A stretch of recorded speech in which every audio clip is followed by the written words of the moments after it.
शुक्रिया शिवालिका। और हम बढ़ते हैं आज का मुद्दा की तरफ। और हमारा आज का मुद्दा है चंबल में बगावत। लेकिन ये क्या है पूरा मसला और किस बगावत की तरफ हम इशारा कर रहे हैं, ये इसके लिए पहले ये रिपोर्ट देखिए, उसके बाद फिर हम डिबेट की तरफ लौटते हैं।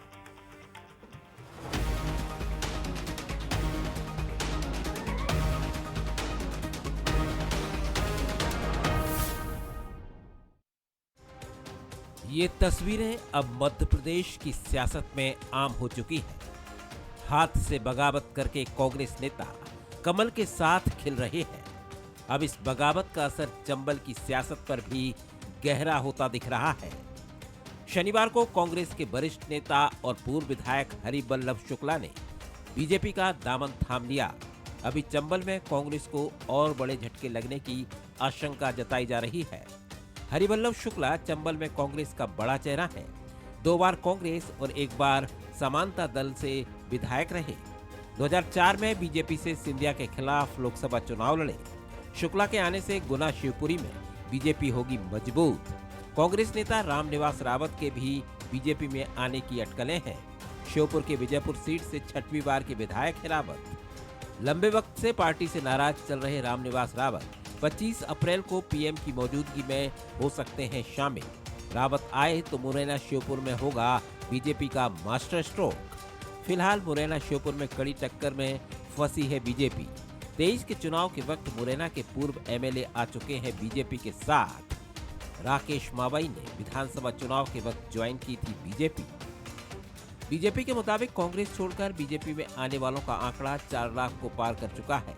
अब चंबल में बगावत के सुर फिर से मुखर हो रहे हैं, जिसको लेकर सियासी शमशीरें खिंच चुकी हैं। रामनिवास रावत जी से आज सुबह मेरी बात हुई है। मुझे नहीं लगता है कि वो इस तरह से कोई पार्टी छोड़ेंगे। देखिए, भारतीय जनता पार्टी की विचारधारा को अगर कोई स्वीकार कर रहा है तो उसका वेलकम है, स्वागत है। बगावत का दंश झेल रही कांग्रेस के लिए रावत बड़ा झटका होंगे, इससे इनकार नहीं किया जा सकता। सिंधिया के करीबी रहे रामनिवास रावत के जाने की चर्चा सिंधिया के कांग्रेस छोड़ने के वक्त भी हुई थी, लेकिन अब बीजेपी अपने प्लान को अमली जामा पहनाती दिख रही है। चंबल में हो रही बगावत कांग्रेस खेमे को एक बार फिर आफत में डाल रही है। अगर विद्रोह की इस आग पर वक्त रहते पानी नहीं डाला गया तो चंबल में 24 की रेस में दौड़ रही कांग्रेस की गाड़ी पटरी से उतर सकती है। नमस्कार, आज का मुद्दा में आपका बहुत बहुत स्वागत है और मैं हूं शरद द्विवेदी। तो चलिए बढ़ते हैं आज का मुद्दा, यानी चंबल में बगावत। ये सबसे अहम मसला है अगर हम बात करें ग्वालियर चंबल में बगावत की। और इसके पहले जब हम नरोत्तम मिश्रा जी से बात कर रहे थे, जब बंसल न्यूज़ बात कर रहा था, तो मैंने सिर्फ हास्य विनोद के लिए, इसको किसी और रूप में मत लीजिएगा, मैंने उनसे पूछा, मैंने कहा डॉक्टर साहब आप ज्वाइनिंग टोली के संयोजक हैं और जिस तरह से कांग्रेस के नेता एक के बाद एक आ रहे हैं, ये तो ऐसा लग रहा है कि जैसे किसी दुकान में कोई प्रोडक्ट है माफ़ कीजिएगा, जो बिकने के लिए अवेलेबल है और आप कहते हैं किस साइज़ का विधायक चाहिए सर? 6 फीट का। हाँ, वो भी है श्योपुर से चाहिए। अच्छा, वहाँ का नहीं चलेगा, तो इधर उज्जैन का हाँ चलेगा सर? ओके ठीक है। 1 मिनट पानी पी लेता हूँ, उसके बाद फिर लौटता हूँ। देखिए, दल बदल की वजह से पानी पीना पड़ रहा है सर, मुझे पानी पीना पड़ रहा है, तो फिर कहानी कितनी आगे बढ़ेगी। पहले बंसल न्यूज़ के सवाल देखिए, आपकी स्क्रीन पे है। सवाल नंबर 1, चंबल में बगावत कांग्रेस के लिए कितनी बड़ी आफत है? हरिवल्लभ शुक्ला के बाद क्या रामनिवास रावत होंगे बीजेपी के लिए मास्टर स्ट्रोक? और कांग्रेस में मची भगदड़ क्या चुनाव से पहले बीजेपी का माइंड गेम है? ये हमारे सवाल हैं। उन मेहमानों से मिलिए जो हमारे साथ हैं। मेरे साथ हैं Manoj Saini, executive editor political affairs, बहुत स्वागत है। मेरे साथ हैं अजय सिंह यादव, कांग्रेस से बीजेपी में आए हुए हैं, बीजेपी के प्रवक्ता हैं। और साथ ही हैं थोड़े चिंतित से, चिंतन में डूबे हुए, बड़े खूबसूरत, बड़े डैशिंग, लेकिन ये क्या हो रहा है, अवनीश बुंदेला जी हैं। मैं उनको देखता हूं तो अक्सर ये चीज़ सोचता हूं, वाकई एक बहुत कठिन परीक्षा है उन युवा नेताओं की। अजय भी उन्हीं में शामिल रहे कि अजय व्यक्तिगत कारणों से गए। हम समझते हैं खैर ये बातें कभी किसी और समय के लिए। मनोज, आपकी तरफ आता हूँ। बड़ी कठिनाई ये है कि अब अगर रामनिवास रावत वहाँ से आते हैं तो फिर चुनौती का कोई अंत ही नहीं, क्या कहेंगे? देखिए शरद जी, लगभग इसकी पटकथा तो बहुत पहले लिखी जा चुकी है, लेकिन वो टलता रहा। 2020 में जब ज्योतिरादित्य सिंधिया भारतीय जनता पार्टी से जुड़े तो सबसे ऊपर नाम उन्हीं का था। उन विधायकों के बाद क्या ये भी जाएंगे, लेकिन नहीं हो सका, क्योंकि उस दौर में कमलनाथ जैसे लीडर, दिग्विजय सिंह जी सभी मनाने में उनको सफल रहे थे।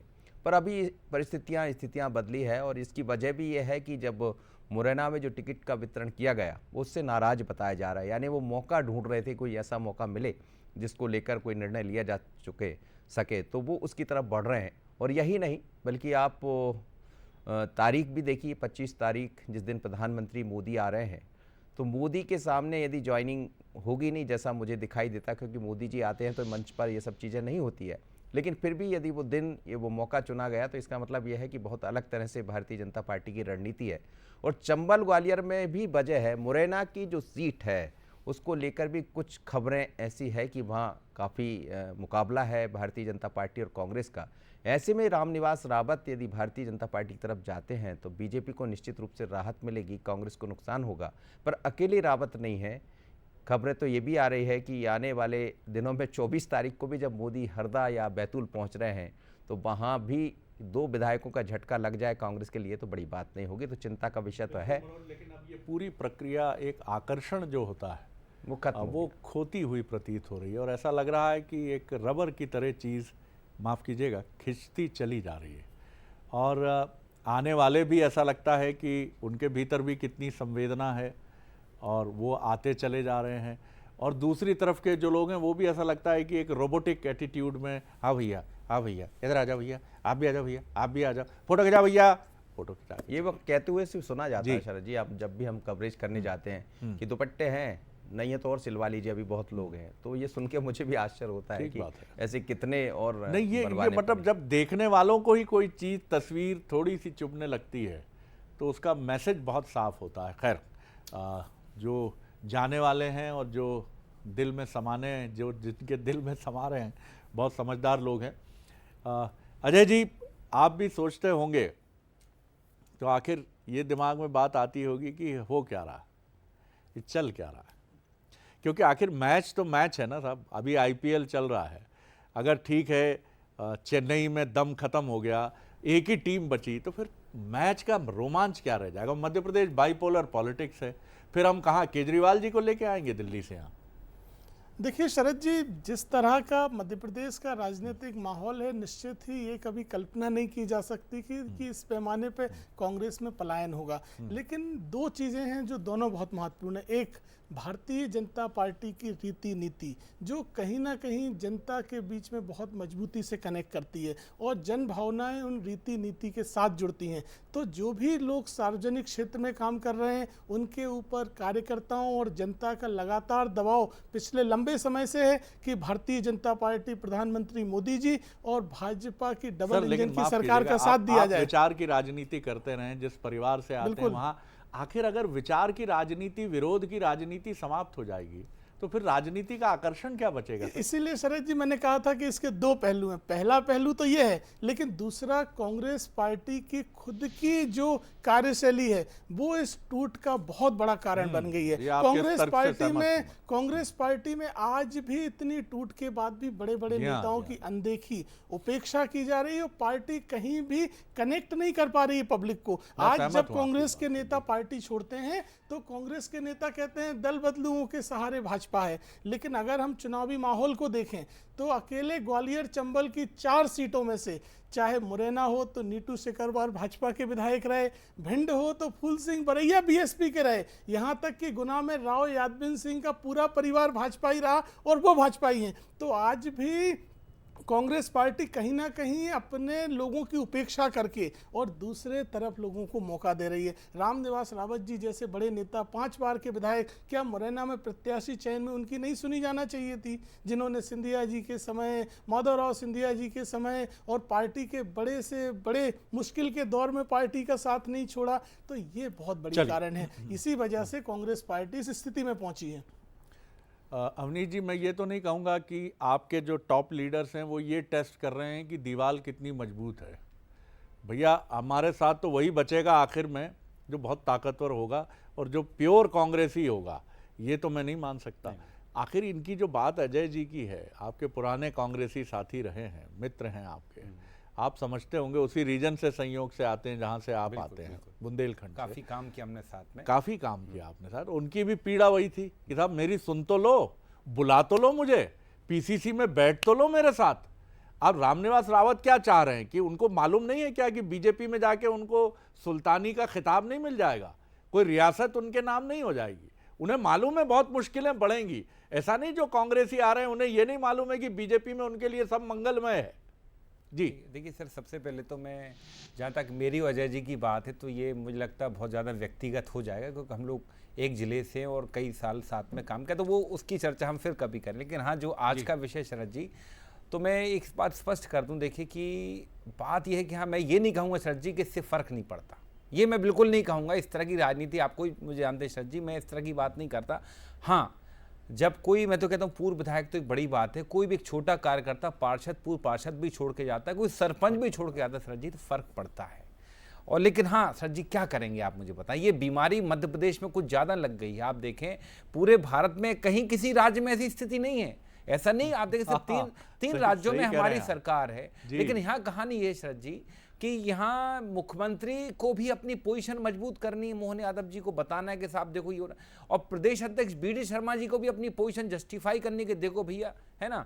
तो ये एक बहुत बड़ा कारण है शरद जी। और अच्छा, फिर नरोत्तम मिश्रा जी जैसे मैं कहूँगा, देखिए उनका वो एक बड़े अलग तरह के राजनेता हैं। मैं ये भी कह सकता हूँ कि खुराफाती दिमाग, खाली दिमाग, शैतान का घर। अब विधायक नहीं है, मंत्री भी नहीं है, तो उनने इसको एक टारगेट के तौर पे लिया, एक चैलेंज के तौर पे लिया है। और वो तो आप देखें ना, एकदम कहते लिस्ट लेकर बैठे शरद जी। और हम तो साफ कहते हैं, हरिवल्लभ शुक्ला जी की बात करूं, देखिए आखिरी बार विधायक 2003 में बने थे कांग्रेस के टिकट पे, उसके पहले बने समानता दल से बने, और सर जी उसके बाद भी कांग्रेस ने 3 बार उनको टिकट दिया, लोकसभा टिकट भी दिया सर जी। आप देखें इसके आज लगभग 70 के पड़ाव पर रामनिवास पहुंच रहे हरिवल्लभ शुक्ला जी।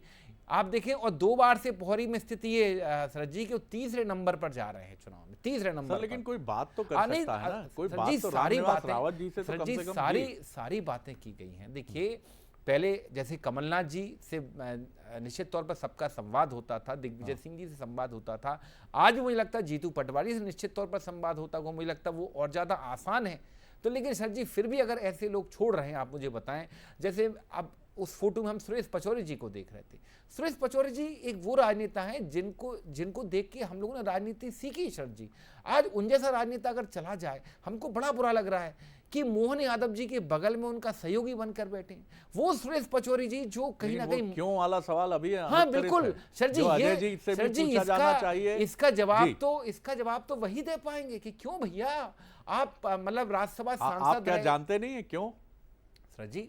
क्योंकि जब आदमी के खुद के मतलब राजनीतिक विचारधारा से ऊपर आपके खुद के हित हो जाएं, आर्थिक हित हो जाए, आपके राजनीतिक स्वार्थ ज्यादा हो जाए शरद जी, और जबकि आपने कभी नहीं सोचा कि आज मैं ये नहीं कह रहा कि हमारी पार्टी बहुत मजबूत स्थिति, हम कह रहे आज हमारी पार्टी को आवश्यकता है इन जैसे नेताओं की। और आज अब ऐसे समय में सुरेश पचौरी जैसे लोग अगर छोड़कर गए शरद जी, तो ये बहुत दुखद है। आज अवसर था सुरेश पचौरी जी के पास के प्रूव करते कि आपने मुझे 25 साल राज्यसभा सांसद बनाया, 10 साल आपने केंद्रीय मंत्री बनाया, आपने मुझे पीसीसी चीफ बनाया और कई सारे पदों से आपने, आज मैं पार्टी लेकिन अगर आप ऐतिहासिक संदर्भों में भी जाएं तो कई बार बहुत विश्वस्त सिपह सालार नाराज हुए हैं, लेकिन उनको बुलाया बादशाह सलामत नहीं है, उनको बुलाया महाराजा साहब नहीं है। मिलिंद देवड़ा एक ऐसे राजनेता हैं देश में कि जो मात्र 27.5 साल की उम्र में केंद्रीय मंत्री बन गए थे, अब वो भी चले जाते हैं सर जी। अब क्या पैमाना क्या पद से ही तौलेंगे आप? सर जी बात ही देखिए, आज हम विपक्ष में, आज हम सत्ता से दूर हैं।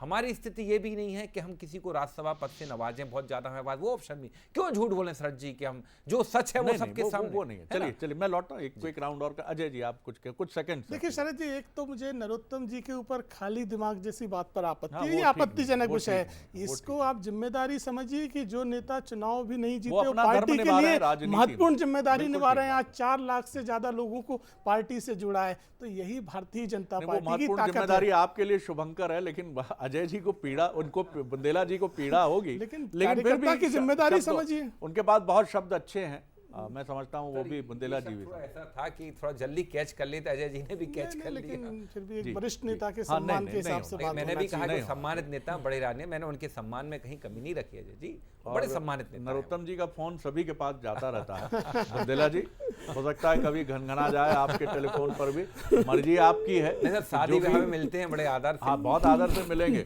और वो देखते भी हैं कार्यक्रम, और आपसे अपने खास अंदाज में कहेंगे, जो कह रहे थे आप उस दिन शरद जी के साथ डिबेट में, मैं सुन रहा था आपने जो शब्द किए, मैं कोशिश करूंगा कि और बेहतर करूं अपने मस्तिष्क को। वो इस तरह के राजनेता हैं, हाजिर जवाबी में बड़े माहिर। अच्छा लगा कि आप लोगों ने भी उसको उस रूप में समझा। मनोज, एक और बड़ा जो अहम सवाल मेरे मन में आता है, क्या बीजेपी भी इसको अब इस रूप में मान रही है कि एक प्रोसेस है, लोकसभा इलेक्शन है तो चलाते रहना है, चलाते रहना? क्योंकि मैं देख रहा हूँ धीरे धीरे मंच का जो रोमांच है बीजेपी के प्रदेश कार्यालय का, वो दिख नहीं रहा है। ऐसा लग रहा है कि एक प्रहसन सा हो रहा है, एक नाटक सा खेला जा रहा है, और अब मतलब हर दिन का क्रम होता जा रहा है। जी देखिए, लोकसभा चुनाव सामने है, जाहिर है कि सबकी अपनी व्यस्तताएं हैं शरद जी, लेकिन उस बीच में एक नई ज्वाइनिंग कमेटी बन जाती है और वो ज्वाइनिंग कमेटी इसको कराती है। रोज 10-20 लोग आ जाते हैं, फिर ये कहा जाता है कि अब उसमें मुख्यमंत्री रोज आ जाएं, वीडी शर्मा रोज आ जाएं, क्योंकि खुद चुनाव लड़ रहे प्रदेश अध्यक्ष, मुख्यमंत्री को पूरा मध्य प्रदेश देखना है, शिवराज जी को अलग देखना है, फिर भी उस बीच में जो समय मिलता है। लेकिन निश्चित रूप से जब आप बार बार वो चीज़ें देखेंगे तो वो बोरियत भी होती है। हम तो अपने कार्यक्रमों के दौरान भी आप कई बार कहते हैं कि थोड़ा सा बदल लीजिए, थोड़ा उसका तरीका बदल लीजिए, तो मुझे लगता है उसका तरीका बदलने की ज़रूरत है। लेकिन जब भारतीय जनता पार्टी एक ज्वाइनिंग कमेटी बना सकती है, तो क्या कांग्रेस कोई ऐसी कमेटी नहीं बना सकती 4-5 लोगों की, जो जाकर लोगों से बात कर ले, समझाइश दे दे? बहुत अच्छी बात। ये होना चाहिए। और ये आज तक आप देखिए 2020 के बाद से हमने कभी कोई ऐसी कमेटी बनते नहीं देखी। वो एक दौर था अर्जुन सिंह का, दिग्विजय सिंह का, जब ऐसा होता था कि कोई मान नहीं रहे तो 2 नेताओं को उनके घर पहुंचा दिया मनाने। तो ये मुझे लगता है इसकी तरफ, और आप यदि महत्वाकांक्षी वो हैं तो थोड़ी महत्वाकांक्षी तो आपके भीतर भी दिखाई दे रहा है। तो मुझे लगता है एक रास्ता कांग्रेस को भी निकालने की जरूरत है। भारतीय जनता पार्टी तो 68% जो वोट शेयर बढ़ाने की बात कर रही है, तो ये उसकी तैयारी, जितने लोग आएंगे, जितने कार्यकर्ता आएंगे, जाहिर है यदि 2-2, 3-3 वोट भी वो बढ़ा देंगे तो मुझे लगता है उनका मकसद पूरा हो जाएगा। तो इसको समझने की जरूरत कांग्रेस को ही पड़ेगी। पर आने वाले दिनों में और भी बड़े झटके लगने वाले, झटके कांग्रेस को भी लग रहे हैं, बीजेपी को भी लग रहा है, क्योंकि वो सीनियर कार्यकर्ता कहीं ना कहीं मन में तो कचोट रहा है उसका मन, जो आप कह रहे थे कि आखिर ये चल क्या रहा है। तो चलने का रास्ता दोनों आपने सही कहा मनोज। और हमने जापान से कुछ चीज़ें जो दुनिया ने ली हैं, उनमें एक आपने देखा होगा कि वो छोटे पौधों की एक प्रजाति जो ग्राफ्टिंग से डेवलप की गई है, बोनसाई बोलते हैं उसको, कि छोटे छोटे आपको अपने ड्राइंग रूम में लगे पौधे में सेब भी लगा हुआ मिलेगा, संतरा भी लगा हुआ मिलेगा, आपको नीम का पेड़ भी मिलेगा, बरगद का पेड़ भी मिलेगा। लेकिन ये ग्राफ्टिंग है, ये एक ऑर्गेनिक प्रोसेस नहीं है। अजय जी, यही मेरा सवाल है, क्योंकि ये ऑर्गेनिक एक प्रोसेस नहीं है, एक ऐसी प्रक्रिया नहीं है कि कार्यकर्ता तैयार होता है एक पार्टी में, बरसों बरस वो मेहनत करता है और आगे बढ़ता है। अब ये ग्राफ्टिंग सी है कि आपने एक टहनी में लाके एक पौधे को लगाने की कोशिश कर ली। ये चीज़ें आपको भी कई बार आप भी सोचते होंगे, मन में आती होंगी बातें, लेकिन ये प्रोसेस चूंकि ऑर्गेनिक नहीं है, तो जो जा रहे हैं उनके लिए भी चुनौती बनेगी आगे जाकर, और खुद बीजेपी के लिए बड़ी चुनौती बन सकती है। देखिए शरद जी, मेरा मानना है इस मामले में, जो पूर्णकालिक रूप से राजनीति करते हैं जो भी लोग, तो वो कभी भी एक मौके पर आकर अनिर्णय की स्थिति पे नहीं रह सकते हैं। अगर पार्टी में लगातार ऐसे निर्णय होंगे जिनसे सहमत नहीं होंगे, तो उन्हें निर्णय लेना पड़ेगा। जैसे कांग्रेस पार्टी जाते हुए नेताओं को गिनवाती है, 27 साल में मंत्री बनाया, राज्यसभा मेंबर रहे, प्रदेश अध्यक्ष रहे, तो 20-30 साल पहले वो रहे तो उनकी योग्यता थी। तो बाद में क्या आप उनकी उपेक्षा करने लगोगे, उनकी सुनना बंद कर दोगे, उनकी देखना बंद कर दोगे? तो वो 20 साल पुराने अतीत को याद करके हमेशा चिपके रहेंगे और उस उपेक्षा की वेदना के खिलाफ आवाज नहीं उठाएंगे। ये कांग्रेस पार्टी को इस जमीनी सच्चाई को समझना पड़ेगा। 20-30 साल पहले अन्य नेता भी रहे, लेकिन आज भी वो पार्टी में प्रासंगिक हैं, चाहे दिग्विजय सिंह जी हों, चाहे अन्य नेता हों। तो दूसरे नेताओं की उपेक्षा क्यों की गई? पिछले विधानसभा चुनाव में सुरेश पचौरी जी जैसे नेताओं की कितनी सुनवाई हुई, संगठन में उनकी क्या सुनवाई हो रही थी? अगर कांग्रेस पार्टी सच्चाइयों को नहीं समझेगी तो वो इसी तरह से लकीरें पीटती रहेगी। अवनीश जी, ये भी समझाइए मुझे ज़रा कि ये ठीक है कि प्रोसेस ऑर्गेनिक नहीं है, लेकिन जो बात कह रहे थे आपके मित्र अजय जी, वो बात सही कह रहे थे। आखिर ये सवाल तो आपकी आंखों में भी है कि भाई क्या राहुल गांधी जी से नज़दीकी वाला ही पीसीसी चीफ बन सकता है? क्या हम जैसे लोग कतार में ही खड़े रहेंगे? अगर हमारे लिए रोड मैप क्या है? क्या हमने अपने काम में कोई कमी छोड़ी है? हमने संसाधनों में कोई कमी छोड़ी है क्या? सर जी देखिए, इसमें दो बातें हैं। अब ये जो पीसीसी चीफ वाला विषय बहुत बड़ा विषय है। जनरली मैं ऐसा मानता हूं कि अभी तो दिल्ली बहुत दूर है शरद जी, खासकर मेरे लिए। तो मैं एक बार, लेकिन इसमें दो बातें कहूँगा। आज का जो विषय है, सबसे पहले तो ये जो आना जाना लगा है कांग्रेसियों का भाजपा में, इसके ऊपर कल विक्रम आहाके जो हमारे महापौर हैं छिंदवाड़ा के, उनने काफ़ी कुछ कह दिया। उनने क्या कहा, अब जो भी हो, जो भी परिणाम है भुगतने तैयार हूँ। मतलब सोचिए, एक महापौर ये कह रहा है, मतलब कहीं ना कहीं ये जो नेता जा रहे हैं, मैं ये नहीं कह रहा सारे, कुछ लोग डर और परेशान होकर भी जा रहे हैं, कुछ लोगों पर दबाव डाला जा रहा है। कल विक्रम आहाके जी के स्टेटमेंट ने काफ़ी कुछ कह दिया। कुछ लोग, मैंने कहा, विचारधारा त्याग कर लालच के लिए जा रहे हैं। बाकी एक आपका जो दूसरी बात है, अजय जी भी अब इस पर सवाल खड़े कर रहे थे कि भाई 20 साल बनाए तो आप क्या उनकी उपेक्षा करोगे? नहीं, उपेक्षा बिल्कुल नहीं। सर जी बात इतनी है कि मतलब 20-25 साल मंत्री, विधायक, सांसद बनने के बाद, मतलब या यूं कहें कि कांग्रेस और भाजपा में एक मूल अंतर पाता हूं मैं सर जी। मैं देखिए, मैं बात आलोचना की नहीं, लेकिन हाँ, मैं एक मूल अंतर पाता हूं कि हमारे यहाँ जिनको मिला बहुत जल्दी मिल गया। सुरेश पचौरी जी शायद उन कुछ गिने चुने लोगों में हैं जो राज्यसभा के तौर पर घोड़ी चढ़े दूल्हा बने। सर जी, ये सौभाग्य सबको प्राप्त नहीं होता है। सोचिए, मतलब उस व्यक्ति की ये 34-35 साल रही हो, आप सोचें, मैंने वही बताया 27 साल में केंद्रीय मंत्री। ऐसे उदाहरण आपको भाजपा में देखने नहीं मिलेंगे शरद जी। मतलब हमने गलती की, ये कहीं ना कहीं पार्टी को सुधार करना पड़ेगा। हो सकता है इसमें सुधार होगा भी कहीं ना कहीं, कि इतनी जल्दी जो आप बड़े बड़े पदों पर बिठा देते हो, उनको उस पद की वैल्यू। मैं ये नहीं कह रहा हूँ कि आप उस तरफ इशारा कर रहे हैं कि आपके यहाँ जो हड़बड़ी है, क्या वो इसीलिए है कि हमारी सरकार के आसार तो बहुत कम है? मोहन यादव जी अगर मुख्यमंत्री बने हैं तो 50 पार में बने शरद जी। कई बार आप देखें ग्रेजुअली कई सारे पदों पर चढ़कर विधायक बने, कई सारे उसका सीधा नहीं बनाया। ये मनोज 5 से 10 सेकंड के बीच में अपनी बात। शरद जी बस यही कहूंगा कि मुझे लगता है दोनों दलों को अपने अपने तरह से सोचने की जरूरत है, क्योंकि वो कार्यकर्ता, चाहे बीजेपी का हो या कांग्रेस का कार्यकर्ता जाता है तो एक कार्यकर्ता में विश्वास पैदा होता है कि आखिर हम क्या करेंगे, और जहां जा रहे हैं वो इस बात को लेकर परेशान कि हम क्या करेंगे। पर आने वाले दिनों में शरद जी और दिखाई देने वाला है, और कुछ बड़े नेता 3 दिन के भीतर 3 और विधायक आ जाएं तो बड़ी बात। कुल मिलाकर ये तो सच है, इस बात से इनकार नहीं है कि ये कहीं ना कहीं ऐसा मसला है जो चुभता सबसे ज़्यादा कांग्रेस को।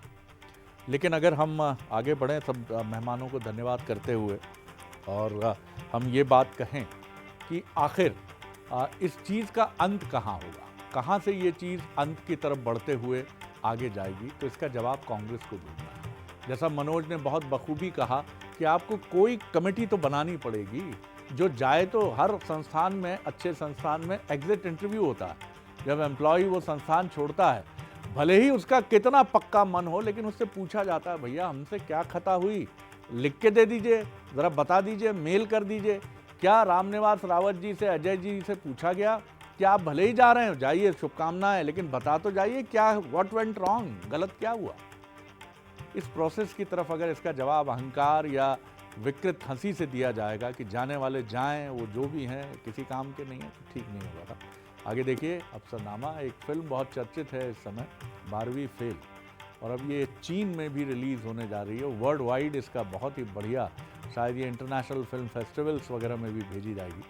कुछ समय पहले हमारी बात हुई थी जिनके ऊपर ये फिल्म बनी है, महाराष्ट्र कैडर के IPS ऑफिसर जो हैं आपके, हमारे अपने मध्य प्रदेश के, मनोज शर्मा जी के साथ ये बेहद दिलचस्प बातचीत है। जिसका मन टूटा हो, दिल टूटा हो, और जिसे लगता हो कि ज़िंदगी बहुत मुश्किल है, वो देख ले इस IPS की कहानी को, जिसने टेम्पो में कंडक्टरी की, ग्वालियर में भिखारियों के साथ सोए, और दिल्ली की बड़ी कोठियों के रईसों के कुत्ते घुमाए, क्योंकि वहाँ 1 घंटे का 300 रुपया कुत्ते घुमाने के लिए दिया जाता है, लेकिन बनना था IPS। बड़ी दिलचस्प कहानी है, ज़रूर देखिएगा।